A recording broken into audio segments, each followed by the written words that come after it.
మమకారాన్ని చంపేసుకుంటున్నాడు. నాకు ఆహార పదార్థాలు కాదు, నేను ఉపవాసం ఉండాలి, నా కడుపు కట్టుకోవాలి. హల్లెలూయా.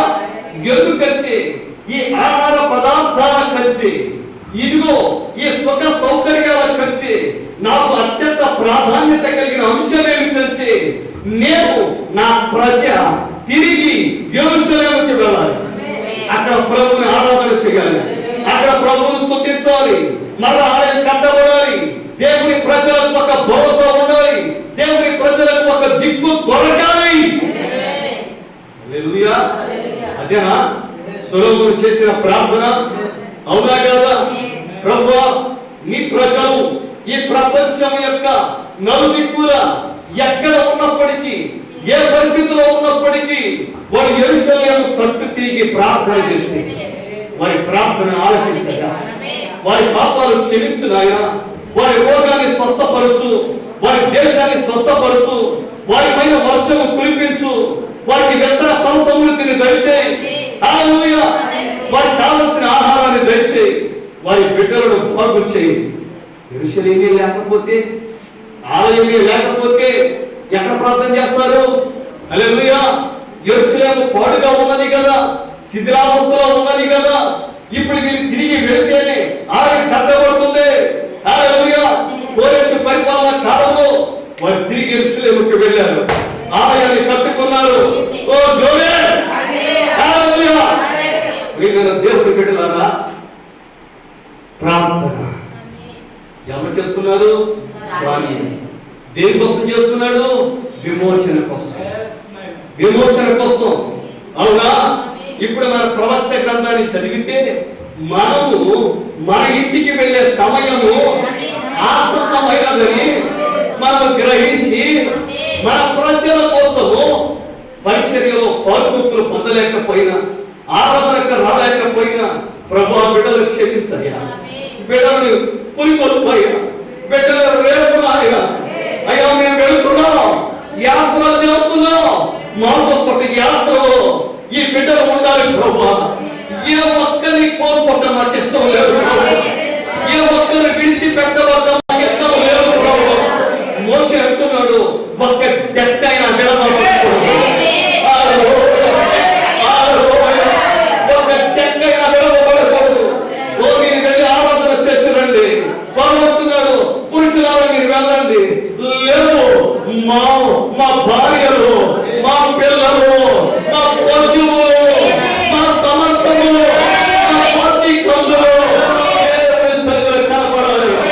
ఎందుకంటే మేము ఆయన చేతుల నుండి చూడబడిన సృష్టి, ఆయన పేరు పెట్టబడిన ప్రజ, ఆయన నామం పెట్టబడిన ప్రజ, మేము క్రైస్తవులము.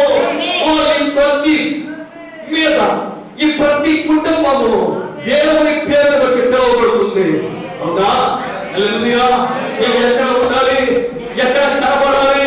మా పిల్లలతో సహా, పాలు తాగే పసికందుతో సహా దేవుని సన్నిధిలో కనబడాలి, దేవుని సన్నిధిలో నిలబడాలి. హల్లెలూయా. ఎందుకంటే ఆయన పాలనలో కలవాడుచున్నప్పుడు, ఆయన సంచారం చేస్తున్నప్పుడు మా మీద కనికర పడతాడు, మమ్మల్ని కన్నా చేస్తాడు, మా బిడ్డలను స్వస్థపరుస్తాడు, మమ్మల్ని కులపరుస్తాడు, మనకు కావలసిన సమస్తములు సమకూరుస్తాడు, మమ్మల్ని రాజ్యానికి నడిపిస్తాడు. హల్లెలూయా. ఫరో అంటున్నాడు, మీరే వెళ్ళండి. మోషే అంటున్నాడు, అందరం వెళ్ళాలి, అందరం వెళ్ళాలి. ప్రతి కుటుంబ పెద్ద యొక్క ఆలోచన అదేనా? అదేనా? నేను, నా భార్య, నా పిల్లలు. భక్తుడు అంటున్నాడు, నేను నా కుటుంబము వారు. ఎందుకంటే శిరస్సు ఒక మార్గంలో నడిస్తే దేహం ఒక మార్గంలో నడవదు. అవునా కాదా? ఈరోజు భార్యాభర్తలు ఇరువురు రక్షణ పొందడం ధన్యత కాదా? కృప కాదా? దేవుని ధన్యత కాదా?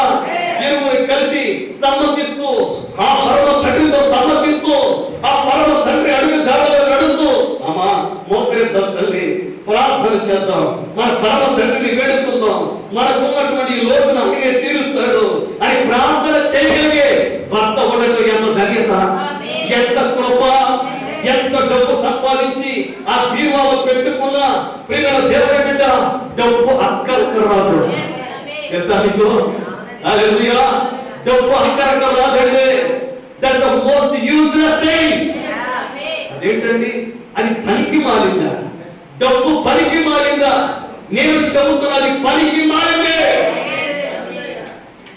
నీవు ఆహారాన్ని కొనగలవు, కానీ ఆహారాన్ని జీర్ణింప చేయలేవు డబ్బుతో.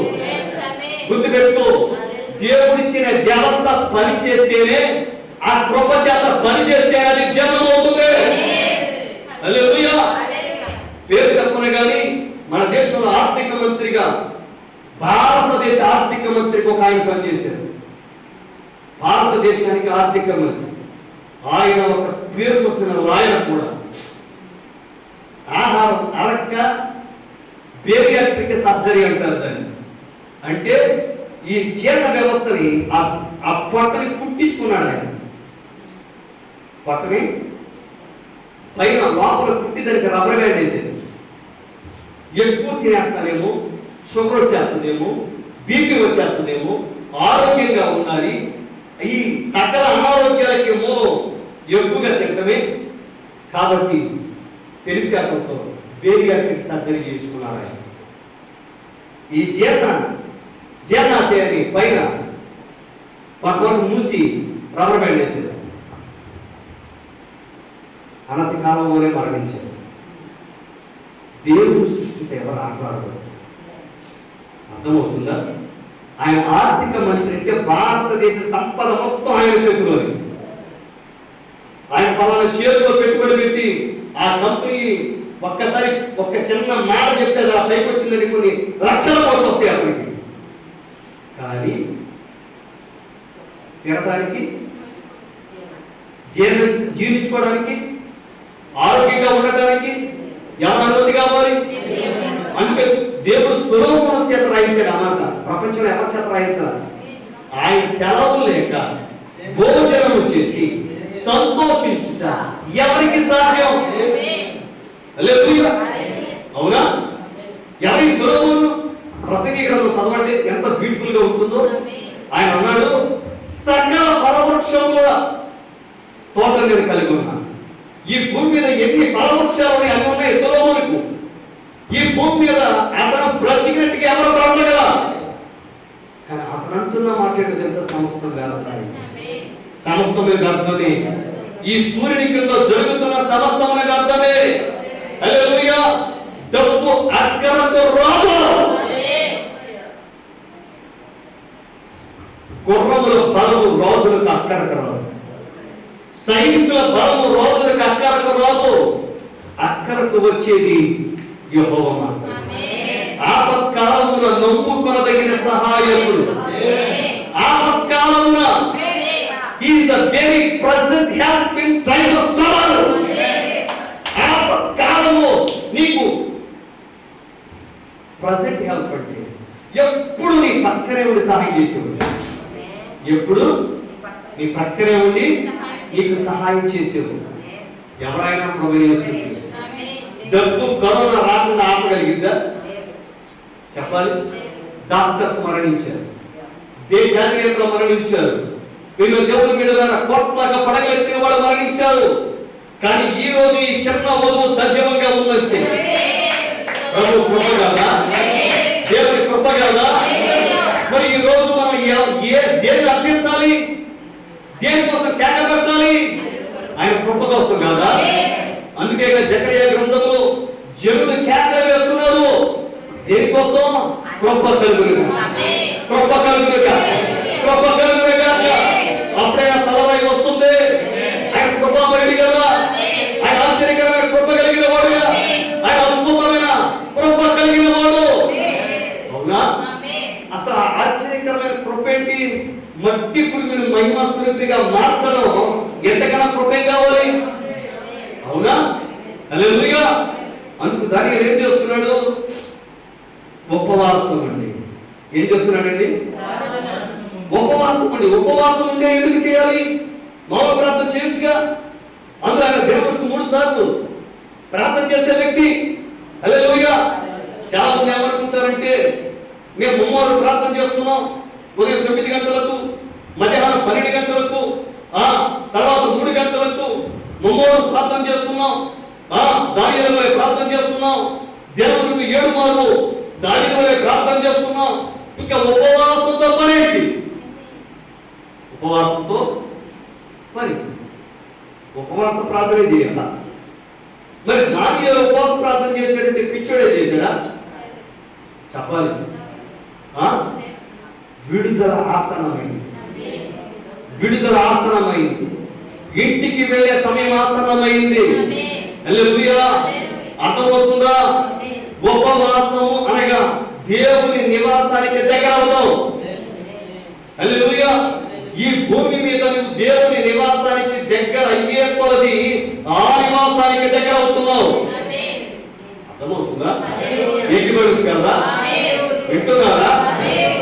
ఎప్పుడైతే నీ ఆహారాన్ని కాదనుకొని నీ పనులను పక్కన పెట్టి దేవుని కొరకు సమయాన్ని కేటాయించి నీవు ప్రార్థన చేస్తున్నప్పుడు దేవుడు ఏం చేస్తున్నాడో తెలుసా? నీలోకి వస్తున్నాడు. అవునా? ఆయన నీ లోపలికి వస్తున్నాడు. వచ్చి నువ్వు ఎవరికి దగ్గర అవుతున్నావు? దేవునికి దగ్గర అవుతున్నావు. నువ్వు దేవునికి దగ్గర అయ్యే కొలది నువ్వు ఎలా మారిపోతావు? దేవుని వలే మారిపోతావు.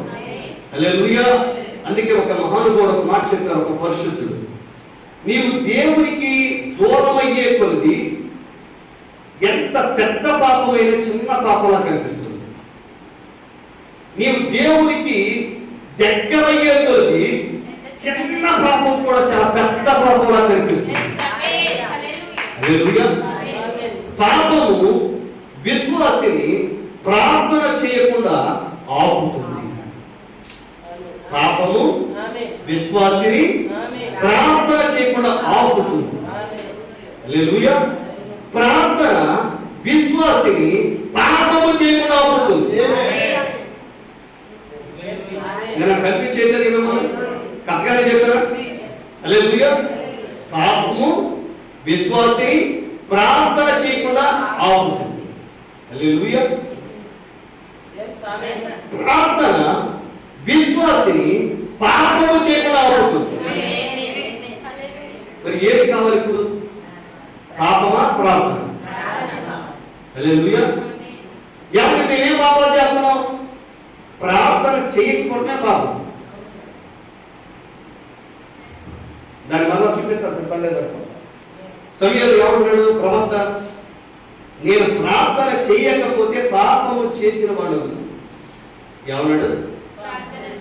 ప్రార్థన చేయకపోతే పాపము చేసిన వాడు నవ్వుతుంది. పాపము వాళ్ళ వస్తు చేద్దాం మరణం. మరి మరణం నుండి తప్పించుకోవాలని ఏం చేయాలి? ప్రార్థన చేయవద్దా? చెప్పాలి. స్తోత్రం చెప్తావా? హల్లెలూయా. ఉపవాస ప్రార్థన మన జీవితాల్లో జయించలేని అనేకం ఉంటాయి. ఒకసారి దెయ్యం పట్టిన వారిని శిష్యుల దగ్గర తీసుకొస్తే వాళ్ళు ప్రార్థన చేశారు. వాళ్ళు అప్పటికే చాలా గొప్ప ఉద్యమాన్ని కలిగి ఉన్నారు. వాళ్ళ జీవితాల్లో చాలా గొప్ప ఉద్యమం. అవునా? ఆ యేసుక్రీస్తు నామం ఉచ్చరించినప్పుడు దెయ్యాలు పోతున్నాయి, రోగులు స్వస్థపడుతున్నారు, అనేక అద్భుత కార్యాలు, మహత్కార్యాలు, సూచనలు అన్నీ జరుగుతున్నాయి. అయితే చెప్పరికి వచ్చేటప్పటికి వాళ్ళ జీవితంలో ఒక అడ్డుబండ ఏర్పడింది. పండగ ఎదురుగా నిలబడి ప్రార్థన చేసి చేసి చేసి చేసి, అరే దేవుడు నాకు పెద్దగా ఇచ్చాడుగా, శక్తిని ఇచ్చాడుగా, ఆయనే చెప్పాడుగా, మీరు రోడ్లు మీ చేతులు పెడితే స్వస్థపడతారు, దెయ్యాలు పట్టిన వాళ్ళ కోసం ప్రార్థిస్తే దెయ్యాలు వెళ్ళిపోతాయి. మరి మేము ఆయన నామాన్ని ఇన్ని చేసి ఇంత ఉద్యమంతో వస్తుంటే మరి ఈ దెయ్యం పోవడం, ఈ దెయ్యం పోవడం. సరే, వీళ్ళు యేసుప్రభువు వారి దగ్గరకు వచ్చి ఏం చెప్పలా, గురువుగారి దగ్గరికి వచ్చి ఏం చెప్పలా, నిశ్శబ్దంగా ఉండిపోయారు. కానీ ఆ దెయ్యం పట్టిన కుమారుడిని తీసుకొని తండ్రి వచ్చాడు. వచ్చామన్నాడు తెలుసా? అయ్యా, నీ శిష్యుల యొద్దకు తీసుకొని వచ్చి తిని గాని వారి వల్ల కాలేదు. ఏమన్నాడు? వారి వల్ల కాలేదు. యేసుప్రభువు ప్రార్థన చేశారు, అదేం పోయింది. ఈ శిష్యులు ఏకాంతం ఆయన దగ్గరికి వచ్చి, అయ్యా మేము ఎందువల్ల దెయ్యాన్ని గడపట్లేకపోయాం అని అడుగుతుంది. అప్పుడు యేసు ప్రభు వారు ఏమన్నారో తెలుసా? ఉపవాస ప్రార్థన వల్లనే గాని అది దేని వలన ఒక్కసారి అవచనం చెప్పండి ప్లీజ్. మార్కు 9వ అధ్యాయం 29. ఒకసారి చదివి పెట్టండి. ప్రార్థన వల్లనే గాని మరి దేని వల్లనను. ఏమండి ప్రార్థన వల్లనే అంటే ఫుట్ నోట్స్ ఏమన్నా చూడండి. 2 అక్కడ నెంబర్ వేసి కింద చెప్పారుగా, అందరూ చదవండి ఒకసారి. ఉపవాసము వలననే ఈ విధమైనది వదులుకోవడం అసాధ్యమని. మరి దేని వలనైనను వింటున్నారా పరిశుద్ధులారా, ప్రార్థన యోధులారా వింటున్నారా? ఏమన్నాడినా ఉపవాస ప్రార్థన వల్లనే గాని మరి దేని వలనైనను. అంటే ఈ భూమి మీద ఆ దెయ్యమును వెళ్ళగొట్టే శక్తి దేనికి లేదు, ఒక్క ఉపవాస ప్రార్థనకి. ఒక్క ఇప్పుడు అర్థమైన ఉపవాస ప్రార్థన వల్ల ఎంత శక్తి, ఎన్ని లాభాలు, ఎన్ని ప్రయోజనాలు. హల్లెలూయా. నీ జీవితంలో నిన్ను పట్టి పీడిస్తున్న ఎన్ని దెయ్యాలైనా, నిన్ను బాధిస్తున్న ఎన్ని చీకటి శక్తులైనా ఇవన్నీ పోవాలంటే దేనికి సాధ్యం? అందరూ చెప్పగలమా? మొట్టగడలో చెప్పగలమా? మరి ఇంతటి శక్తివంతమైన ఉపవాస ప్రార్థన గురించి దైవజనునికి భారం ఉండదా? చెప్పాలి. దైవజనునికి బాధ్యత ఉండదా? హల్లెలూయా. ఇంకా ఇలా చెప్తాను, ఏమనుకోవద్దు. నాకు అప్పుడప్పుడు అనిపిస్తుంది, ఇలాంటి మాట ఆన్లైన్లో చెప్పకూడదు కానీ, సంఘ శాఖలో ఉన్నప్పుడు మన దగ్గర వాక్యం లేదు. ఏం లేదు? వాక్యం లేదు. వర్తమానంలోకి వచ్చాక వాక్యం దొరికింది. వాక్యం లభించాక భక్తిని వదిలేసాం. ఏమనుకోదు ఈ మాట చెప్తున్నాను. ఏం వదిలేసాం? భక్తిని వదిలేసాం. నిజం. అసలు ఒక దరిద్రం ఏంటంటే, కొంతమంది సేవకులు ఈ వర్తమానంలో ఉన్న సేవకులు వర్తమానంలో ఉన్నారో నేను చెప్పలేదు కానీ చెప్పకూడదు. వాళ్ళు ఏమంటారంటే, వాక్యమే వచ్చాక ఇంకెందుకు ఉపవాస ప్రార్థన, ఇంకెందుకు ప్రార్థన? ఖచ్చితంగా నరకానికి వెళ్తాం, దాంట్లో తిరిగేది. అలా బోధించే బోధకుని నేను బోధకుడు అని పిలవను. I'm very sorry. వాళ్ళు నా దృష్టిలో బోధకులు కాదు, సంఘంలోకి ప్రవేశించిన తోడేడు. అర్థమవుతుందా? హల్లెలూయా. ఎందుకంటే యేసు ప్రభువారే భూమి మీద బ్రతికి ఉన్న కాలంలో, సంచారం చేసిన కాలంలో ఆయన ఒలీవల కొండ మీదకి వెళ్ళి ప్రార్థన చేశారు. మీకు ఒక అద్భుతమైన విషయం చెప్తాను. ప్రవక్త ఒక మాట అన్నారు, 100 ప్రసంగికుల కన్నా 10 మంది ప్రార్థనా యోధులు కావాలన్నారు.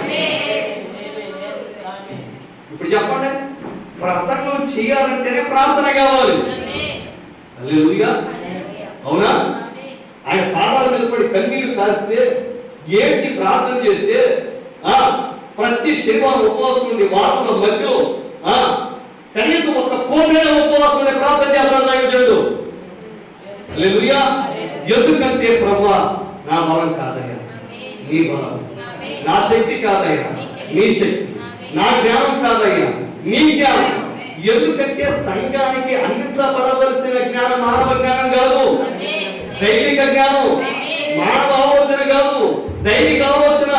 మరి దైవిక ఆలోచన దైవజనుడికి ఎప్పుడు దొరుకుతుంది? ఆయన సన్నిధిలోకి వెళ్ళి ఆయన పాదాల మీద పడి కన్నీరు కాచి మరల పెట్టినప్పుడే ఎలా దొరికేది? మరి ఎలా చెప్తావు ప్రార్థన చేయొద్దని?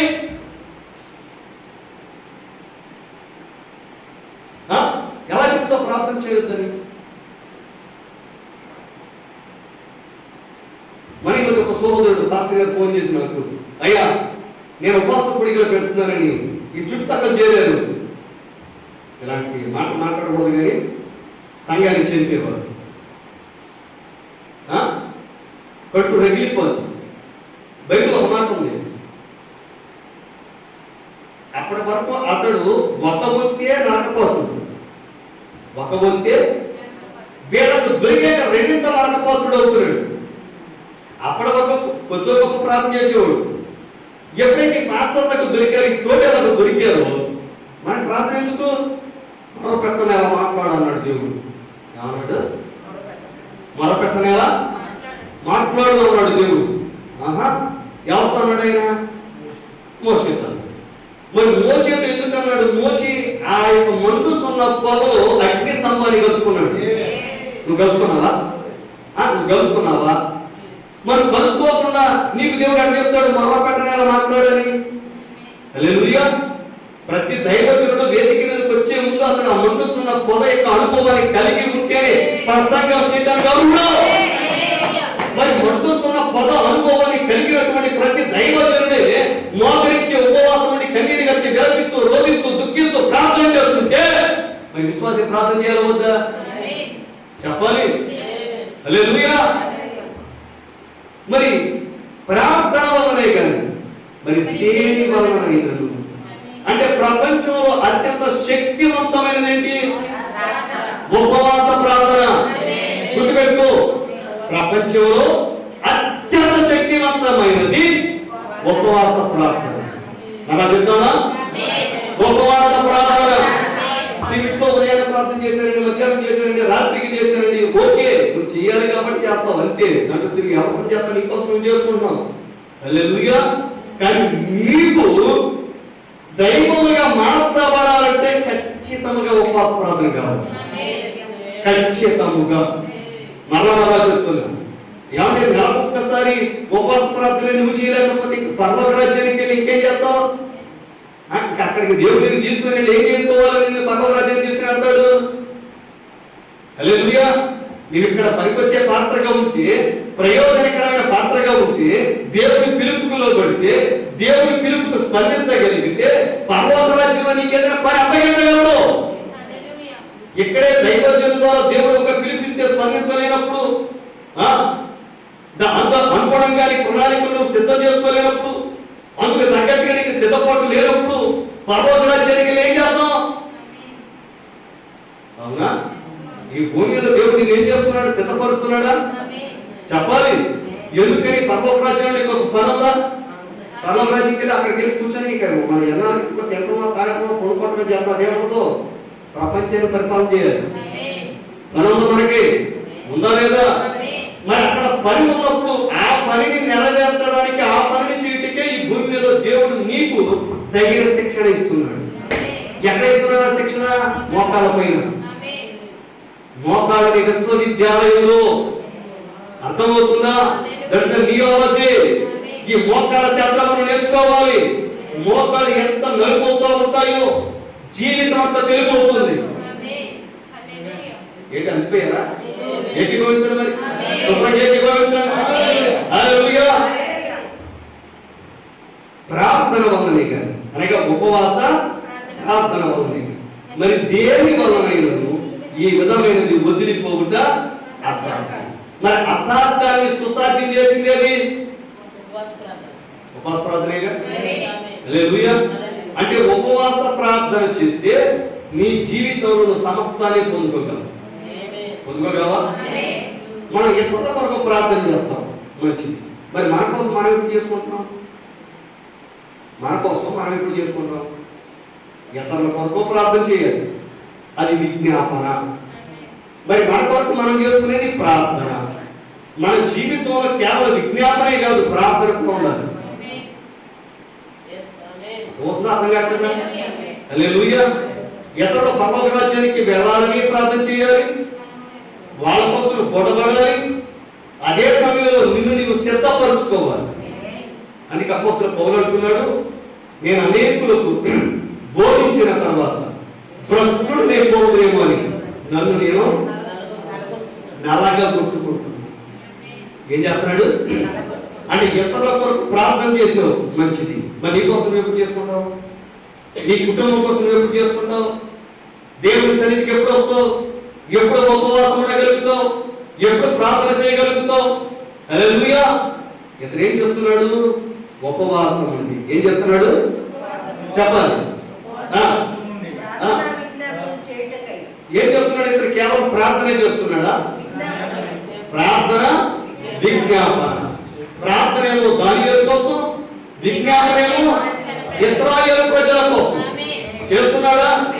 మరి ఇప్పుడు మనం ఏం చేయాలి? ఇక్కడ ప్రార్థన, విజ్ఞాపన. అప్పుడు మన ప్రార్థన పావుగంట అయిపోదు. సంఘం ప్రతి ఒక్కరి కోసం విజ్ఞాపన చేస్తున్నప్పుడు గంటల కొద్ది ప్రార్థన చేయకూడదు. అందుకే నేను మీకు చెప్పేది, ప్రార్థన అంటే ఒక గంటలో తీర్చేస్తాం, కానీ విజ్ఞాపన మొదలైందా నీ జీవితంలో మామూలు కూడా జీవితం. హల్లెలూయా. దేవుని ఆత్మ నిన్ను కమ్ముకుంటుంది. నీ కొరకు నువ్వు ప్రార్థన చేసుకుంటే స్వార్థం, ఇతరుల కొరకు ప్రార్థన చేస్తే నిత్య జీవం. దేవునికి కావలసింది ప్రార్థన చేసేవారు మాత్రమే కాదు, విజ్ఞాపన చేసేవారు కూడా కావాలి. అవునా? హల్లెలూయా. దేవుడు అబ్రహాము దగ్గరికి ఎందుకు దిగి వచ్చాడు? విజ్ఞాపన చేస్తాడనేగా. హల్లెలూయా. లోతును రక్షించాలిగా. లోతును రక్షించాలంటే ఏం చేయాలి? విజ్ఞాపన చేసే వ్యక్తి కావాలి. భర్తలైన సందులో నిలబడేవాడు కావాలి, కాలులో నిలబడేవాడు కావాలి, విజ్ఞాపన చేసే యాజకుడు కావాలి, మెల్కీషెదకు కావాలి. హల్లెలూయా. దేవుని యొక్క సన్నిధిలోకి ఆ దేవుని యొక్క రక్తాన్ని తీసుకొని దేవుని ప్రజల పక్షాన నిలవబడి అక్కడ విజ్ఞాపన చేసే యాజకుడు కావాలి. అప్పుడు దేవుని కనికరము దేవుని ప్రజలపైకి దిగి వస్తుంది. దేవుని కటాక్షము దేవుని ప్రజలకు పైకి దిగి వస్తుంది. హల్లెలూయా. అందుకు ఉపవాస కూడా ఎందుకు పెడుతున్నావు? నీవు విజ్ఞాపన చేస్తావు. నీవు దేవుని యొక్క జత పనిబడి అవుతావు. దేవుని యొక్క స్థానంలో నీవు నిలబడతావు. అప్పుడు దేవుడు నిన్ను చూసి నీవు నాకు బహు ప్రియుడు, నీవు నాకు ఏకీభవించగలరా? బతిలో నడుచుకోబాకండి. ఏకీభవించండి. శుభ్రంగా సంతోషంగా ఏకీభవించండి. హల్లెలూయా. దేవుడు నీ నుండి కోరేది ఏంటంటే విజ్ఞాపన. హల్లెలూయా. విజ్ఞాపన చేయాలి, ప్రార్థన చేయాలి. ప్రభువుకు దేవుని ఎదుట నా మనసును నిబ్రమ చేసి ఏం చేస్తున్నాడు ఆయన? మనసును ఏం చేస్తున్నాడు? అందరూ చెప్పగలరా? ఏం చేస్తున్నాడు ఆయన? నిబ్బరము చేసుకున్నాడు. అంటే ఇంకేదైనా పని పడుతున్నా ఆ పని మీద మనసు వెళ్ళకుండా, ఇంకేదైనా కార్యము ఉన్నా అటువైపు మనసు వెళ్ళకుండా, ఎవరైనా అపాయింట్మెంట్ ఇచ్చినా అటువైపు వెళ్ళకుండా, ₹1,000 వస్తే తెలిసినా అటువైపు మనసు వెళ్ళకుండా మనసు ఏం చేసుకున్నాడు? ఖాళీ ఉంటే వస్తా ప్రభా నీ సన్నిధికి. ఖాళీ ఉంటే నువ్వు వచ్చి ఇక్కడ చేసేది ఏమడవో అర్థమవుతుందా? నీకు అన్ని పనులు ఉన్నప్పుడే వాటన్నిటిని పక్కన పెట్టి దేవునికి ప్రాధాన్యత ఇస్తే దేవుడు అప్పుడు దీవిస్తాడు. హల్లెలూయా. దైవజనులుగా మేమే మా ఉద్యోగాలను సైతం పక్కన పెట్టి కావాలనుకొని దేవుని సన్నిధికి వచ్చాం, దేవుని పని కోసం వచ్చాం. హల్లెలూయా. చాలా మంది ఏమనుకుంటారంటే ఆ పాస్టర్లకు పని బాధ ఏముంటుందండి, బతకలేక ఏదో సరి చేసుకొని వస్తారు.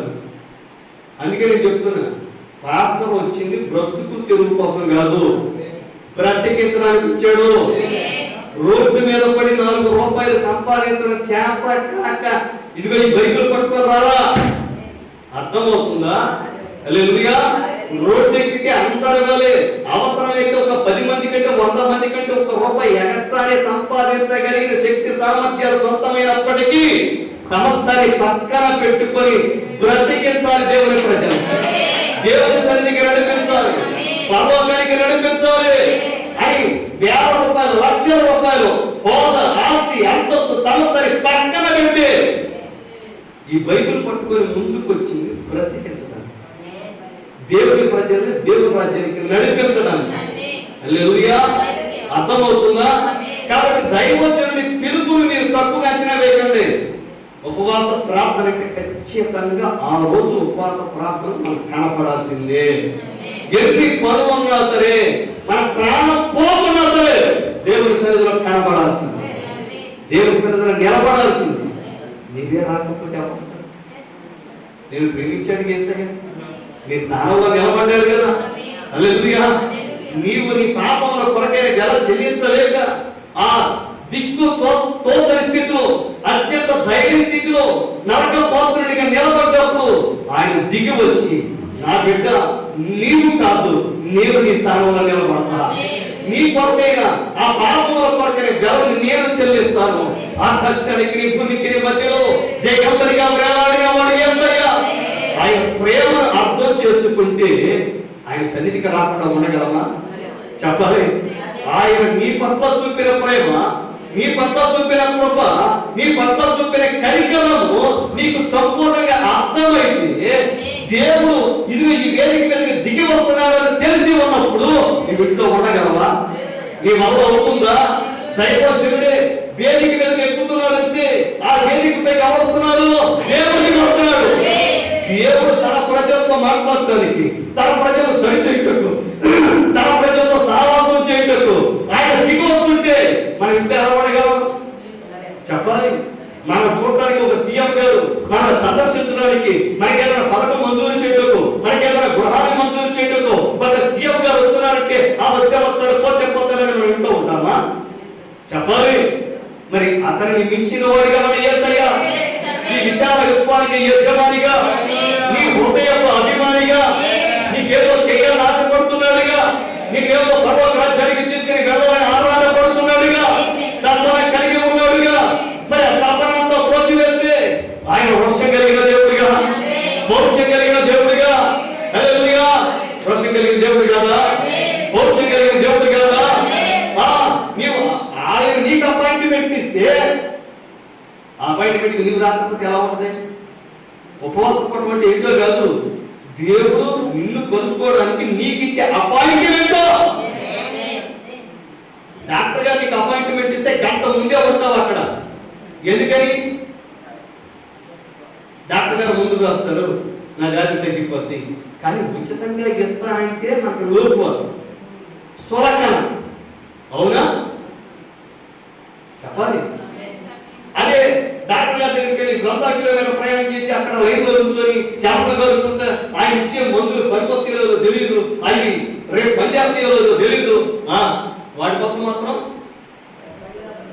పడిగౌపులు పడతాం, సుదూర ప్రాంతాలకి ప్రయాణం చేస్తాం. ఆ బాధతో దేవుడి సన్నిధిలో పెడితే చెప్పాలి. హల్లెలూయా. ఎక్కడో సముద్రానికి వెళ్ళమండి వెళ్తారు, సముద్రాలు దాటుతారు, ఏ దేశానికి వెళ్ళమండి దేశానికి వెళ్తారు. కానీ ఇంటి వెనకాల ఉన్న చర్చికి రమ్మంటే చెప్పాలి. హల్లెలూయా. పోనీ తెలియక చేస్తున్నావా ఈ తప్పు? చెప్పాలి. తెలియక చేస్తే కరుణింపబడతాం, మరి తెలిసి చేస్తే చెప్పాలి. హల్లెలూయా. దేవుడే నీ దగ్గరకు వచ్చి నీకు అన్ని తెలియజేసి తన ముసుగును తీసేసి తన యొక్క సమస్తాన్ని నీకు తెలియజేసి నేను నిన్ను స్వస్థపరుస్తాను, నేను బాగు చేస్తాను, నేను ఉద్యోగం చేస్తాను, నీకు జనములకు తండ్రిగా నిన్ను చేస్తాను, పర్వత రాజ్యానికి నేను తీసుకుని వెళ్తాను, ఇన్ని ముచ్చట్లు చెప్పుకుంటే మనం ఏం చేస్తున్నాం? ప్రభా నువ్వు వదిలే కదా, నేను డాక్టర్ గారి దగ్గర, డాక్టర్ దగ్గరికి ఎవరికో తప్పని నేను చెప్పట్లా. కానీ డాక్టర్ చెయ్యలేనిది పరమ వైద్యుడు చేస్తాడు. అర్థమవుతుందా? మీకు ఒక అద్భుతమైన విషయం చెప్తాను. డాక్టర్ ఇచ్చే మందులు డాక్టర్లకి తెలీదు, అవి దేని వల్ల తయారు చేయబడతాయో, అవి నిజంగా వారి కోసం పనిచేస్తలేదా తెలీదు. తెలుసా మీకు ఆ విషయం? హల్లెలూయా. ఒక డాక్టర్ మందు తాగేసి ఆపరేషన్ చేస్తూ ఉంటాడు. నీకు తెలుసా విషయం? నీకు తెలిసి సూపర్ మొత్తం ఎక్కువ తీసి ఆయన ముందు కొనుక్కుంటావు, ఆపరేషన్ చేయి, బతికితే బయటకు వెళ్తాను, అయితే సత్య ఎక్కడికి చెప్తాను. ముందే సంతకం పెట్టించుకుంటారు, వాడు పిచ్చోడే పెట్టించుకొని నీతో సంతకం వెనకాల కోర్టు కేసే ఉంటుంది, ఒక వెయ్యాలి గంప దామహా అని చెప్పని ఎవరితో పెట్టుకుంటారు? భార్యతో సంతకం పెట్టుకుంటారు. ఏమని? ఇతనికి ఏదైనా ఏది ఏమైనా మా బాధ్యత. మరి ఎవరి బాధ్యత? ఆపరేషన్ చేసేవాడికి బాధ్యత ఉందా? చెప్పాలి. అంటే నువ్వేం చేస్తావు? ఏది హెల్లాగా ఏం చేస్తావు? పైన ఎంత బాగా ఒక శాతం ఇంగ్లీష్ నువ్వే చదువుతూ మన జన్మలో నాకు అర్థం కాదు. అంతే కదా? ఇంగ్లీష్ వచ్చినప్పుడు కూడా అర్థం కాదు, మీకు విషయం తెలుసలేదు. మెడికల్ టెర్మినాలజీ అంత భయంకరంగా ఉంటుంది అక్కడ. చిన్న నాటక పదం మొత్తం మారిపోద్ది, శరీరం మొత్తం మారిపోద్ది. ఎందుకంటే లాయర్తో కూర్చొని ప్రిపేర్ చేస్తారు అది. హల్లెలూయా. పేరు మోసినటువంటి అసలు పిచ్చెక్కించే లాయర్లు ఉంటారు ఎక్కడ సుప్రీంకోర్టులో, వాళ్ళ చేత తయారు చేయబడితే ఇవన్నీ వాళ్ళు తయారు చేస్తారు. ఎప్పుడు ఎలాంటి వాడు ఏ కోర్టులో చేసిన ఎలాంటి న్యాయవాది అయినా సరే వాదించిన సరే నష్టపరిహారం కానీ సింగిల్ రాకుండా డాక్టర్ గారు ఏం కాకుండా తయారు చేస్తారు. దాన్ని ఏం చేస్తావు? చెప్పాలి. కింద సంతకం పెట్టేసి వచ్చారు. ఇప్పుడు చెప్పు, అది కావాలా ఇది కావాలా? ఏది కావాలి? దేవుని సన్నిధికి వస్తే దేవుడు అన్ని చేస్తాడుగా. హల్లెలూయా. నెలకు ఒకసారి ఉపవాస ప్రార్థనకి రమ్మంటే రాలేదు, కానీ ప్రపంచంలో ఏ హాస్పిటల్ ఉంది అక్కడికి పరిగెత్తుతాం. నీకు హాస్పిటల్ ఇదేగా కాదా? అవునా? స్వస్థతశాల ఇదేనా? చెప్పాలి. ఇప్పుడు 35 సంవత్సరాల నుంచి మనోడు ఎక్కడ పడి ఉన్నాడు? చెప్పాలి, ఎక్కడ పడి ఉన్నాడు? కోనేడు దగ్గర పడి ఉన్నాడు. దేవుడు అడిగిన మాట ఏంటో తెలుసా? దేవుడు ఏమన్నాడు తెలుసా? స్వస్థత పొందబోతున్నావా? దేవుడు ఆలోచన ఏంటంటే అసలు స్వస్థత పొందే ఆలోచన ఉందా లేదా? దేవుడు కూడా ముందు అడుగుతున్నాడు, స్వస్థత కోనేటి దగ్గర పడున్నాడు, కానీ స్వస్థత పొందే ఆలోచన ఉందో లేదో కూడా దేవుడికి తెలియాలి. నీ మనసులో ఏమన్నారు? అది ఆశ ఉండాలా వద్దా? ఆశ ఎక్కడికి వస్తావు? ఈ స్వస్థ సేవ దగ్గరకు వస్తావుగా, ఈ కోనేటిలో దూకుతావుగా. హల్లెలూయా. నీకు అసలు ఆశ లేదు, ఏం చేస్తాడు దేవుడు? అందుకే దేవుడు ఏమన్నాడు? స్వస్థత పొందకోరుతున్నావా? అయ్యా ఆసక్తి ఉంది కానీ అందుకోలేకపోతున్నాను. నన్ను ఆ నీటిలో దింపేవాడు నువ్వు అన్న పొందుతానేమో. ఆయన తోసేవాడు కాదు, నీ పరుపెత్తుకొని నడువు అన్నాడు. ఏమన్నాడు? నీ పరుపెత్తుకొని. ఇప్పుడు అతని పరుపు అతనే ఎత్తుకోవాలి. ఇప్పుడు అతని పరుపులు ఏది తీరిక ఒకసారి ఆలోచన చేయండి. ఇప్పుడు దేవదూత వచ్చి నీళ్లు కదిలిస్తున్నప్పుడు అందులో పడి స్వస్థత పొంది వెళ్ళిపోవడం తేలిక, పరుపెత్తుకొని నడవటం తేలిక. ఏది కష్టం చెప్పండి మీరు? పరుపెత్తుకొని నడవటమే కష్టం. మీకు అర్థమైన పాయింట్? దేవుడు ఎప్పుడు కూడా ఫెయిత్ ని ఎక్సర్సైజ్ చేసేటట్టు చేస్తాడు. విశ్వాసాన్ని ఏం చేయాలి? ఇప్పుడు సాధకం చేయాలి. ఇప్పుడు మనకి కాళ్ళు చేతిలో పడిపోయి ఉంటాయి, అవునా? దేహం సహకరించదు. ఇప్పుడు పరుపును మంట కట్టాలి అంటే చెయ్యి చాపాలి, చెయ్యి చాపాలి అంటే విశ్వాసం ఉండాలి, అవునా కదా? ఇప్పుడు ఎప్పుడైతే విశ్వాసంతో చెయ్యి చాపుతున్నాడో చెయ్యి బాగైంది. హల్లెలూయా. ఎప్పుడైతే ఈ చేతితో చాపుతున్నాడో ఈ చెయ్యి చాపుతున్నాడో ఈ చెయ్యి బాగైంది. ఎప్పుడైతే నిలబడడానికి ప్రయత్నిస్తున్నాడో నడుములోకి శక్తి వచ్చేసింది, కాళ్ళలోకి శక్తి వచ్చింది. ఇప్పుడు ఆ పరుపు ఏం చేస్తున్నాడు? 38 సంవత్సరాల నుంచి పరుని ఉన్న స్థితిలో ఇప్పుడు ఇంత నిలబడాలంటే ఎంత విశ్వాసం కావాలి? బైబిల్ చదివేటప్పుడు ప్రవక్త వర్తమానపు వెలుగులో చదివితే అర్థమవుతుంది. అది ఎట్టుకుని దేవుడు ఏదో పరిగెత్తుకొని నడమన్నాడు, అది ఎంతో సింపుల్ కాబట్టి ఎట్టుకుని నడిచాడు. అబ్బే ఇప్పుడు మనోడు ఏ పరుపు మీద పడుకున్నాడో ఆ పరుపు ఏం చేయాలి? చెప్పాలి. ఇప్పుడు ఈ పరుపుని ఎత్తుకొని నెత్తి మీద పెట్టుకొని వస్తా ఉంటుంటే ఈ జూనియర్ పేషెంట్ అందరూ ఈ సీనియర్ పేషెంట్ చూసి ఇప్పుడు దేవుడు ఏం కలిగింది? విశ్వాసం కలిగిందా లేదా? చెప్పాలి. యేసయ్య స్తోత్రం చెప్తామా? దేవుడు నిన్ను దేవుని సన్నిధిలోకి ఎందుకు నడిపిస్తున్నాడు? ఎందుకు నడిపిస్తున్నాడు? నీ విశ్వాసం సాధకం చేస్తుంది. ఏకీభవించు కదా? ఆమె చెప్పగలరా? శక్తివంతుడికి స్తోత్రం. హల్లెలూయా. ఇప్పుడు నీవు నీ విశ్వాసాన్ని ఏం చేయాలి? సాధకం చేయాలి, ఎక్సర్సైజ్ చేయాలి. ఇప్పుడు ఇశ్రాయేలు ప్రజలు ఐగుప్తు దేశం నుండి వాళ్ళ స్వదేశానికి బయలుదేరుతున్న సమయంలో దేవుడు ఏమన్నాడంటే బైబిల్లో హిస్సోపు అనందరం హిస్సోపు అనేటటువంటి ఆ కలుపు మొక్కలను తీసుకొని దాన్ని కుంచిలాగా చేసి ఏం చేయాలి? కుంచిలాగా చేసి మీరు ఏ గొర్రెపిల్లను అయితే వధించారో దాని రక్తాన్ని ఒక బేసిన్లో పెట్టారు. ఇప్పుడు ఆ యొక్క రక్తంలో ఈ హిస్సోపు అనే కుంచిన ముంచాలి. అర్థమవుతుందా? ముంచి ప్రవక్త అంటున్నాడు, హిస్సోపు అంటే ఏంటో కాదు, నీ విశ్వాసమే. ఏంటది? నీ విశ్వాసం. ఇప్పుడు నీకు విశ్వాసం ఉంటేనే ఆ రక్తాన్ని ఏం చేస్తావు? ప్రోక్షిస్తావు. ఆ రక్తాన్ని బాధపడవలకు రాస్తావు. అప్పుడు సంహారకుడు దాన్ని చూసి ఇప్పుడు నువ్వు దేవుని సన్నిధిగా రావడానికి విశ్వాసం ఉండదు. ఎక్కడికి వస్తే దేవుడు నన్ను స్వస్థపరుస్తాడు, బలపరుస్తాడు, లేవనెత్తాడు, ఉద్యోగింపజేస్తాడు, ఈ యొక్క విశ్వాసం ఉండదు. ఉపాసన క్రమం చేసుకుంటే మీకు విషయం చెప్పరా? నువ్వు కోట్ల రూపాయలు ఖర్చు పెట్టినా సరే నీకు దొరకనివి, నీకు అందరివి ఉపవాస ప్రార్థన వల్ల లభిస్తుంది. కానీ విచిత్రమైన విషయం ఏంటో తెలుసా?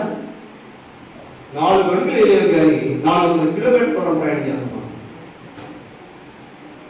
ఏంటంట? 4 అడుగులు వేసి మనం పొందాల్సింది అక్కడే ఉంది, తెచ్చుకోండి దేవుడు చెప్తే దాన్ని తెచ్చుకోలేం కానీ 400 కిలోమీటర్ల ప్రయాణం చేస్తాం. ఎవరి దగ్గరికి? డాక్టర్ దగ్గరికి.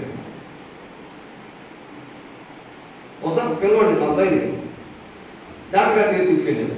తెలుసు కదా మీకు, వాడి ప్యాస్ పడిపోతుంది. డాక్టర్ గారి దగ్గర తీసుకుని, డాక్టర్ గారు అన్నది ఎందుకు అలా జరుగుతుంది అన్నాడు. ఏమన్నాడు? ఎందుకు ఇలా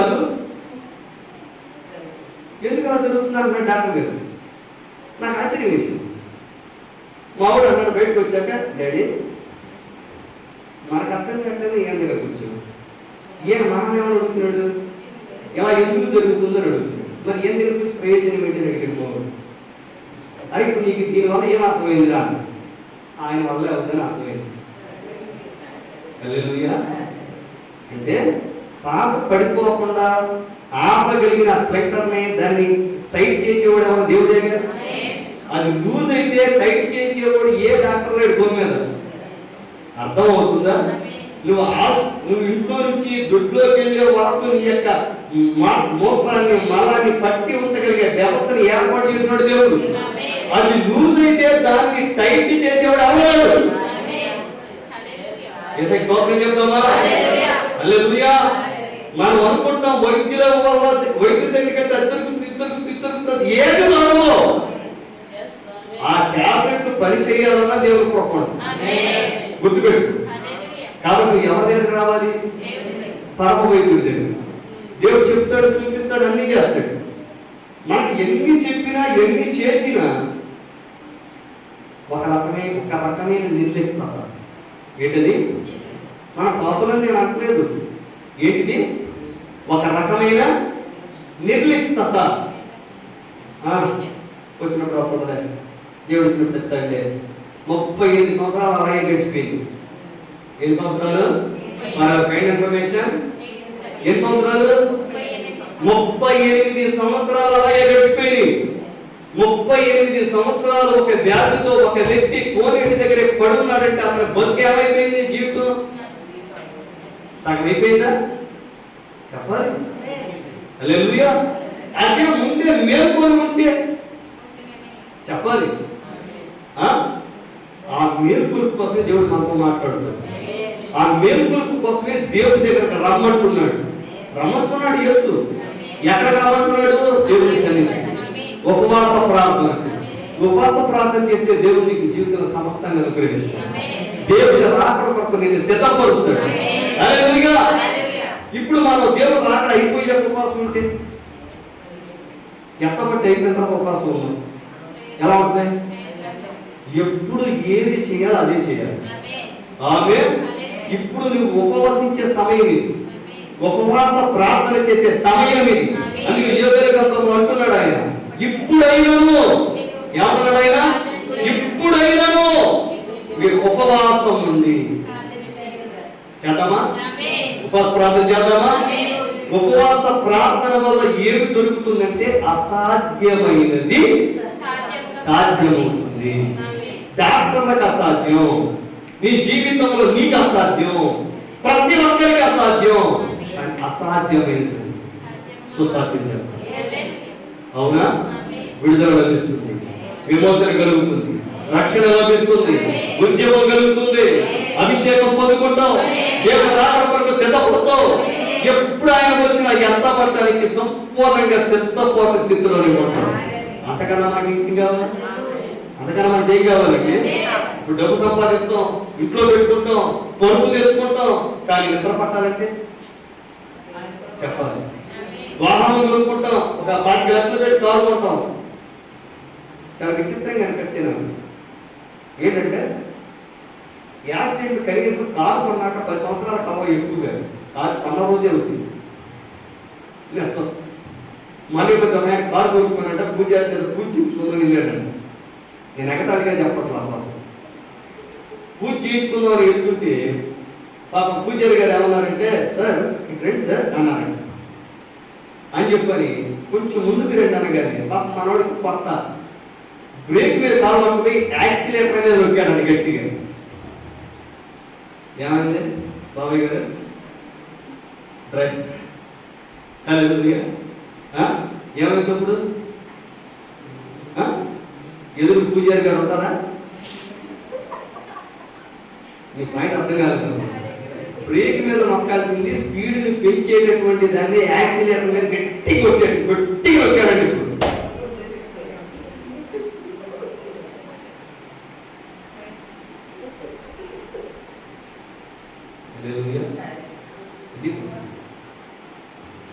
మేము కారు సర్వీస్ ఇవ్వడానికి వెళ్తే కొత్త కారు లైన్లో ఉంది. నేను అడుగుతాను, ఏమంటే ఏంటంటే అమ్మ అది చెప్తే నవ్వుతుందండి, కానీ బాధ మామూలు బాధ కాదండి. ఇదేమి ఎలా యాక్సిడెంట్ అయింది, ఇదే ఎలా యాక్సిడెంట్ అయింది, ఇదేమిటి ఎలా యాక్సిడెంట్ అయింది చెప్తుంటే మామూలుగా ఉంటుంది. నాకు అప్పుడు అర్థమవుతుంది, కారు కొనడం గొప్ప కాదు, కారు నడపడం ఇచ్చుడే నడుపుతాడు. అర్థమవుతుందా? కానీ సురక్షితంగా గమ్యస్థానానికి చేర్చగలిగేవాడు దేవుడు ఒక్కడే. గుర్తుపెట్టుకో. హల్లెలూయా. ఈ భూమి మీద మనం ఏదైనా సంపాదించవచ్చు, కానీ ఒక విషయం చెప్తాను కదండి, మన స్థాయి పెరిగే కొద్దీ అపాయం కూడా పెరుగుతూ ఉంటుంది. మన స్థాయి పెరిగే కొద్దీ అపాయం కూడా పెరుగుతూ ఉంటుంది. అంటే నేను మరో విధంగా చెప్పట్లేదు. సైకిల్ దొరికేవాడికి యాక్సిడెంట్ అయితే తొందరగానే బతుకుతాడు, బైక్ వాడికి యాక్సిడెంట్ అయితే కారు చేయగలిగింది, కారు వెళ్ళేవాడికి యాక్సిడెంట్ అయితే ఒక సెకండ్లో చచ్చిపోవటమా, అప్పచేయకపోవటమా, ఏదో ఒకటి జరిగింది. ఫ్లైట్ ఎక్కినప్పుడు జరిగితే కింద పోట్లాడు. అంటే ఇప్పుడు సౌకర్యం పెరిగే కొద్దీ అపాయం పెరిగిందా తగ్గిందా చెప్పాలి. నేను ఫ్లైట్ ఎక్కినప్పుడు ఒక రోజు దాన్ని ఆ ఫ్లైట్ మొత్తాన్ని చూస్తాను, సార్ దీన్ని దేంతో తయారు చేశారు అని మొత్తం ఏం చేశారంటే దాన్ని చదువుతుంటే అసలు ఎంత ఆశ్చర్యం అనిపించిందంటే, మనం అంటే పిచ్చకాలం అనుకోండి, కోటీశ్వరులు ఎక్కుతారు కదా ఆ ఫ్లైట్స్ని, అందరి జీవితాలు అల్యూమినియం పెట్టిలో ఉన్నాయి. పెట్టిలో అల్యూమినియం బాక్స్ అది. పోనీ కనీసం ఇరుగు కూడా కాదు. ఎందుకు సార్ అని అడిగితే అది పైకి వెళ్ళే కొద్ది తేలికగా ఉండటానికి అత్యంత తేలికపాటి వాహనంతో తయారు చేస్తారు. ఇంకా గుండె పగిలే విషయం ఏంటో తెలుసా? దానికి ఇంజన్ ఇంధనం పోసేది కొంచెం ఎక్కువ కూడా పోయారంట, మైలేజ్ పడిపోద్దని తగ్గిద్దని. ఈ ఎయిర్పోర్ట్ నుంచి లేచి ఆ ఎయిర్పోర్ట్ లో దిగే వరకు కరెక్ట్ కొట్టిస్తారంట దానికి.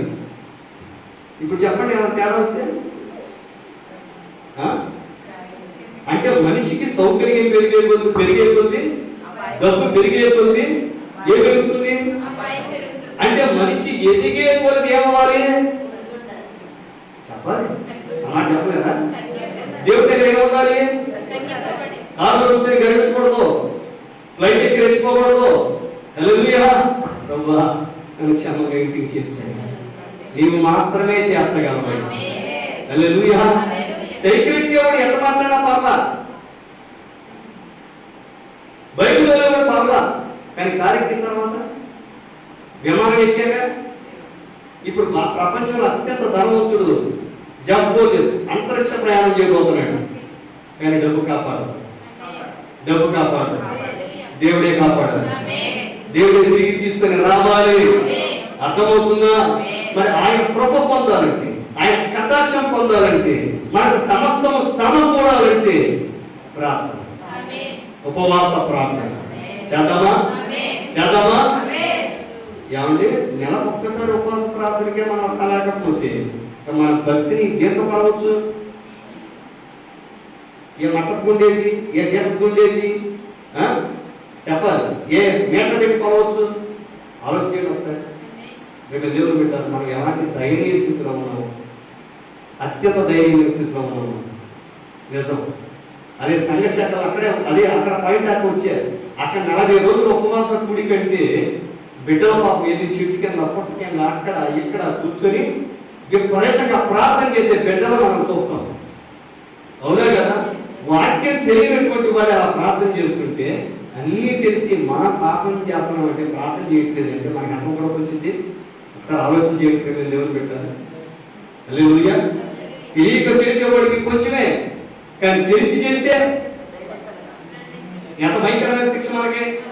ఒకసారి ఆలోచన చేయండి. మనం ఎంత మెసేజ్ అని చెప్పి సంకల్పం చేసుకొని ఎగిరిపోతున్నాం మనం. చాలా ఎగరవద్దు, పైకి ఎగరవద్దు. అర్థమవుతుందా? మన వాక్యం వచ్చేసింది, పరిపూర్ణ వాక్యం తెలిసిపోయింది, మర్మాలన్నీ తెలిసిపోయింది, ఎన్ని తెలిసినా నువ్వు దేవుడు అక్కడ కొరకు సరిగా సిద్ధపడకపోతే ప్రయోజనం ఉంది చెప్పాలి. ఇంట్లో ఎన్నో రకాల ఆహార పదార్థాలు అవన్నీ తిని నువ్వు జీర్ణం చేసుకుని కడలు పెంచి నువ్వు దేవుడికి ఎంతడానికి దేనితో దానికి ఉపయోగిస్తే కదా ప్రయోజనం. అవునా కదా?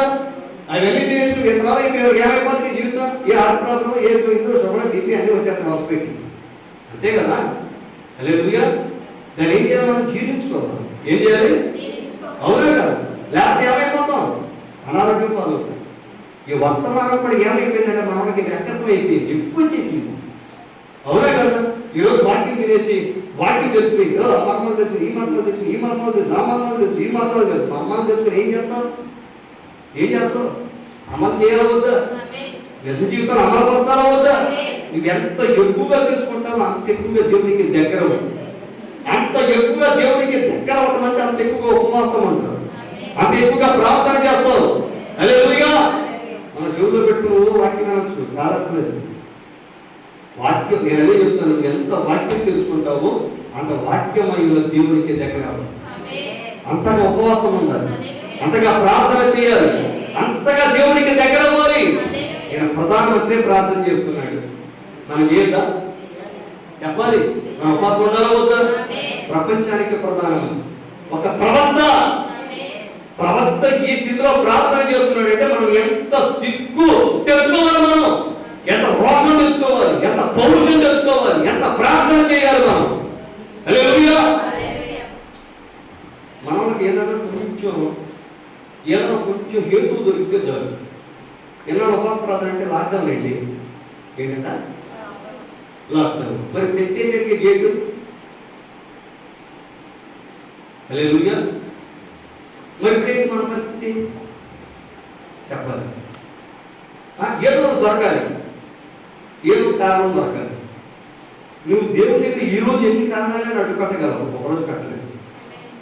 ఒకరోజు వస్తుంది, ఆ రోజు నీ ప్రార్థన వినపడిన చెవులు మూసుకుంటాడు. ఏమే గ్రంథంలో రాయబడుతుంది.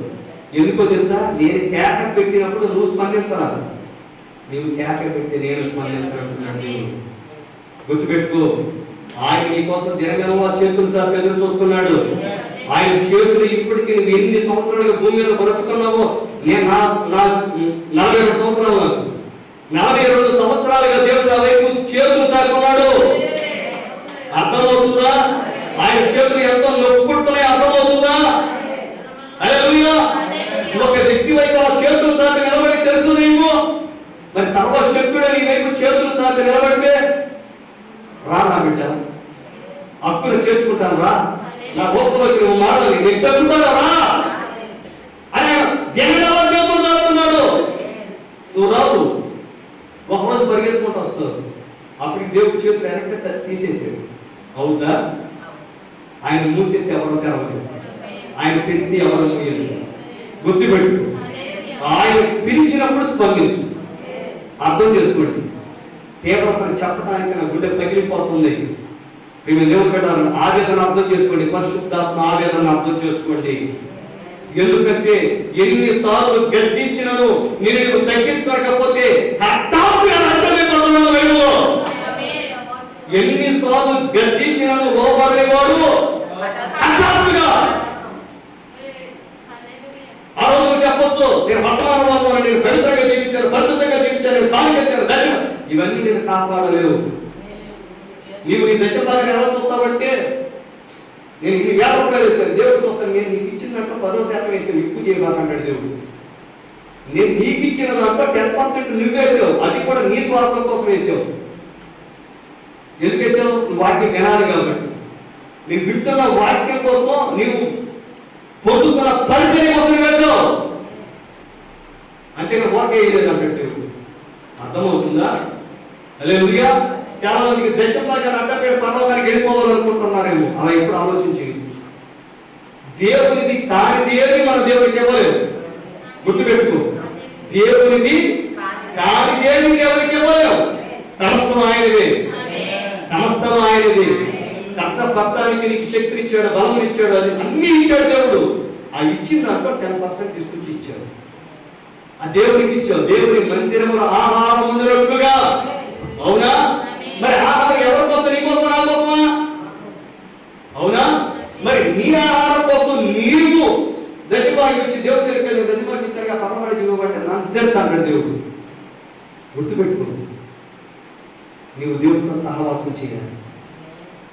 ఇలాంటి ప్రేమికుడు ఎక్కడ దొరకడవు. అర్థమవుతుందా? ఆ దేవునితో సహవాసం కోసం నేను పిలిచాడు దేవుడు, నువ్వు ఇచ్చే డబ్బుల కోసం కాదు. అర్థమవుతుందా? నీతో సహవాసం చేయాలని ఆయన ఆశపడుతున్నాడు. ఆయన ఎవరో తెలుసా? విశ్వానికి యజమాని, నీ హృదయం అభిమాని. నేను అభిమానించిన దేవుడు నీ దగ్గరకు వచ్చి నీతో సహవాసం చేయడానికి ఇష్టపడుతుంటే నీవు కాదంటే ఆ తీర్పును తప్పించుకోగలవా? ఆ తీర్పును తప్పించుకోవడం నీ వల్ల అవుతుందా? చెప్పు దేవుడు బిడ్డ. ఇప్పటికే రాత్రి సూచన కనబడుతున్నాయి, ఒక పక్క కనబడుతున్నాయా లేదా? ప్రపంచం నాశనపు వాకిట ముంగిట ఉన్నది, కాలపు ముంగిట ఉన్నది, కాలపు ముగింపులో మనం ఉన్నాం, నిత్యత్వ ప్రారంభంలో మనం. ఇప్పుడు ఖచ్చితంగా ఎన్ని రోజులు వీరి అన్ని రోజులు ఉపవాసం ఉండే సమయం ఇది, కన్నీరు కాచే సమయం, ప్రార్థన చేసే సమయం, దేవుని రాకడ కొరకు సిద్ధపడే సమయం. ఏమి సంపాదించుకున్నా చెప్తున్నా మళ్ళా అక్కడకు రాదు. ఒకే ఒక్కటి, దేవుని కృప, దేవుని దయ. నేను వృద్ధులండి, నేను వృద్ధురాలండి, పదోకానికి వెళ్ళడానికి వృద్ధాప్యం అడ్డురాదు కానీ మరి దేవుని సన్నిధిలో కూర్చోడానికి వాళ్ళంతా ఇంట్లోనే. కానీ ఉదయం సాయంత్రం వరకు దేవుని సన్నిధిలో కూర్చొని హల్లెలూయా అని చెప్పడానికి, ఆమేన్ అని చెప్పడానికి నీకు వృద్ధాప్యం అడ్డు వచ్చిందా? దేవునికి కూడా నీకివ్వడానికి కూడా వృద్ధాప్యం అడ్డు పెడితే ఒకసారి ఆలోచించి. హల్లెలూయా. ఆయన అర్థమవుతుందా? దేవుడు నీకివ్వడానికి ఏమన్నా పనికిరావుగా, వృద్ధులు అయిపోయావుగా, నువ్వు అది ఏం చేసి పెడుతున్నావు అని నేను నీకివ్వడానికి డబ్బులు అంటే ఏమవుతుంది? మన బతుకు చిరక ఎగిరిపోద్ది. అర్థమైందా? అర్థం కావట్లేదు. హల్లెలూయా. పనుడికి యజమాని ఎంతకాలం ఎత్తాడు జీతం? పని చేసినంతకాలం ఎత్తాడు. అర్థమవుతుందా? పని చేయకుండా తప్పించుకొని ఇంటికాడ కూర్చొని నేను వృద్ధులు అయిపోయాను, ఒకప్పుడు చేసాను, నాకు ఇవ్వండి ఇస్తారా? గుట్ట బాగాలేదంటారా? ఒక 5 వేలు ఇచ్చి పంపించు, 10 వేలు ఇచ్చి పంపించి అక్కడికి ప్రతి నెల పంపుతానండి జీతంలో సగం. మరి మన దేవుడు ఇస్తున్నాడా లేదా? చెప్పాలి. మనకు దేవుడికి ఏం చేయాలి? కనీసం వచ్చి కుర్చీలో కూర్చొని దేవునికి స్తోత్రం అంటానికి కూడా చెయ్యి అర్థమొచ్చేస్తుందా? దేవుని సన్నిధిలో కలపడానికి ఒక ఆదివారం ఎంత చేయాలి? ఎవరి సన్నిధిలోకి రమ్మన్నా? మా సన్నిధిలోకి రమ్మన్నా. దేవుని సన్నిధి ఇది సర్వశక్తుని సన్నిధి. ఆయన సన్నిధిలో కూర్చోదు. అసలు భాగ్యం దొరికిందా? కోట్లాది జనులకు లేకుండా మనకి కోట్లాది జనుల్లో మనల్ని ఎక్కించాడు ఆయన.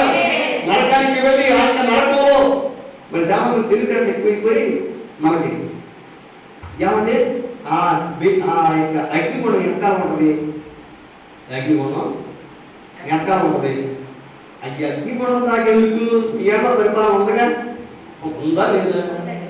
ఉందా లేదా? ఈ 1000 ఏళ్ళ పరిపాలన కాలం వచ్చే రోజు మనకి సెలవు ఎగిరిపోయేది అవునా కాదు? చెప్పరే. అంటే ఈ 1000 ఏళ్ళ పరిపాలన కాలం పాతాళ బాధతారు వద్దా? ఈ 3.5 సంవత్సరాల తర్వాత ఇవన్నీ ఉన్నాయి కదా, వసనం అని చెప్పారు కదా, మీకు తెలియదు, ఇవన్నీ ఉన్నాయి. ఇవన్నీ వదిలేసి ఎంత టైం పట్టింది అంటే ఇవన్నీ నీకు వదిలేసి. కానీ ఏముంది? ధవళ నరసింహాసనపు తీర్పుకు ముందు 1000 ఏళ్ళ పరిపాలన కాలం ఉందా లేదా? చెప్పు. ఈ 1000 ఏళ్ళ పరిపాలన కాలంలో మీరు చనిపోవడం ఖాయంగా. మరి 1000 ఏళ్ళు నువ్వు ఎక్కడ ఉండాలి? ఇప్పుడు పాతాళంలో యాత్ర పడాలా వద్దా? ధనవంతుడు యాత్ర పడ్డాడా లేదా? మరి నీకు 24 గంటలు అగ్గిపోవడం వెనకాల ఉంటుంది, కాచేస్తాడు దేవుడు, ఒక శాఖంలో వేసి తీసేస్తాడా? ఏది నీకెందుకు? అగ్నిగుండం తగ్గింది 1000 ఏళ్ళు చాలు మన జీవితానికి. దసరా పండుగ హల్లెలూయా. అవునా కదా? నువ్వేం చేయాలి? నేను నాటాన్ని తప్పించుకోవాలి, దేవుని దగ్గరికి వెళ్ళాలి. దేవుని దగ్గరికి వెళ్ళాలంటే నేనేం చేయాలి? ఈ భూమి మీద బతికిన కొద్ది కాలం. ఏంటిది? కొద్ది కాలం ప్రభు చేతిలో పెడితే దొరికినప్పుడల్లా దేవుని సన్నిధిలోకి వెళ్ళి కూర్చొని పరిశుద్ధులు ప్రార్థన చేస్తుంటే చక్కగా నేను కూడా చిన్న ప్రార్థన చేస్తూ ఉంటుంటే దేవుని అభిషేకం మన మీద చూస్తుంది, దేవుని కృపను పొందుకుంటూ, దేవుని కటాక్షం పొందుకుంటూ, దేవుడు మనం ఎప్పుడు పిలిచిన పద ప్రజలకు వెళ్ళిపోతాం కదా. హల్లెలూయా. ఎక్కడ ఉండి లెక్క ఎందుకు? హల్లెలూయా. లెక్కలు అవసరమా? దేవుని బిడ్డ పిలిచిన వాడు రోషం కలిగిన దేవుడు, పౌరుషం కలిగిన దేవుడు, నమ్మదగిన దేవుడు. ఆయన నీకు ఎంతో అవకాశాలు ఇస్తున్నాడు. అవకాశాలన్నిటినీ నేను పోగొట్టుకున్నాక మళ్ళా దేవుని దగ్గరికి వచ్చే అవకాశం ఇవ్వండి అవ్వదు. ప్లీజ్ అర్థం చేసుకోండి. దేవుని బిడ్డ అర్థం చేసుకుని దేవునికి సహకరించండి, దేవునికి సహకరించండి. ఎలా సోదరు ప్రార్థన చేశారు, చెక్కుటట్లుగా సహకరించండి. ఆయనని మలచడానికి సహకరించండి, ఆయనకి దేవమైన పరిచయం సహకరించండి. నీవు సహకరిస్తే ఆయన పని చేసుకుని పోతాడు. ఒకరోజు పర్వరాజ్యానికి వెళ్ళిపోతాం, అప్పుడు నేను ఇక్కడికి వచ్చి కూర్చోవలసిన పనిలా, పరిశుద్ధాత్ముడు ఇక్కడ నుండి నేను గర్వించాల్సిన పనిలా, నీ మనసులో ఒప్పించుకొని పాస్గా నన్ను ఇచ్చాడు, నన్ను ఇచ్చాడు. నేను ఎప్పుడు అర్థానికి నీకు నాకే వైరం లేదు, నీకు నాకే శత్రుత్వం లేదు. అర్థమవుతుందా? హల్లెలూయా. ఏదైనా ఉన్నదంటే నీ ఎడల ప్రేమే, ఏదైనా ఉన్నదంటే నీ ఎడల బాధ్యత, ఏదైనా ఉన్నదంటే నేను పరిపూర్ణంగా చేసి దేవుని ఎదురు నిలబెట్టాలి.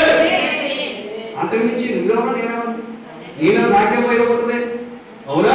నేను ఆత్మీయ బిడ్డలు. అవునా? నేను ఎలాగైనా పరిపూర్ణంగా చేసి క్రీస్తు ఎదురు నిలబెట్టి అమ్మయ్య ఒక పని పూర్తయింది. లేకపోతే ఆత్మ విషయంలో నేను బాధ్యునిగా. హల్లెలూయా. నేను రాజీ పడే బోధ చేసి నువ్వేం ఫీల్ అవుతావని నేను చెప్పకుండా ఉంటే ఒకరోజు నువ్వు శిక్ష పొందుతుంటే ఆ శిక్షలో పాల్గొన రాకూడగా. అవునా? అందుకే ఇక్కడ రాజీ లేని బోధ గుర్తుపెట్టుకో. ఇక్కడ రాజీ పడేది లేదు, డబ్బుల కోసం కాదు. అలాంటి డబ్బులు ఎన్నో చూసాం. హల్లెలూయా. దేవుని బిడ్డలారా, జీవితంలో దేవుడు ఉన్నత శిఖరాలు ఎక్కించాడు, కానీ ఇక్కడ అంతకన్నా ఉన్నత శిఖరం మీద నిలబెట్టాడు. ఆత్మను రక్షించడం కన్నా ఉన్నతమైన ఏదీ లేదు. అర్థమవుతుందా? అటువంటి అత్యంత బాధ్యతాయుతమైన పనిలో ఉన్నావు. మీరు సహకరించండి, సహకరించండి. దైవజనుని నోటి నుండి ఒక్క మాట బయటకు వస్తే అది దేవుని మాటగా భావించండి. అది దేవుని మాట, దేవునికి సంబంధించిన పని, దైవజనుని వ్యక్తిగత పని కాదు ఇది. అర్థమవుతుందా? హల్లెలూయా. నువ్వు వస్తే దీవించబడతావు, రక్షించబడతావు, ఉజ్జీవింపబడతావు, దేవుని రాకడ ఎంతబడతావు. ఎంతపడదామా? లేచి నిలబడతాం. పరిశుద్ధుడా లేచి నిలబడదాం. ప్రార్థన పరిస్థితులను మారుస్తుంది.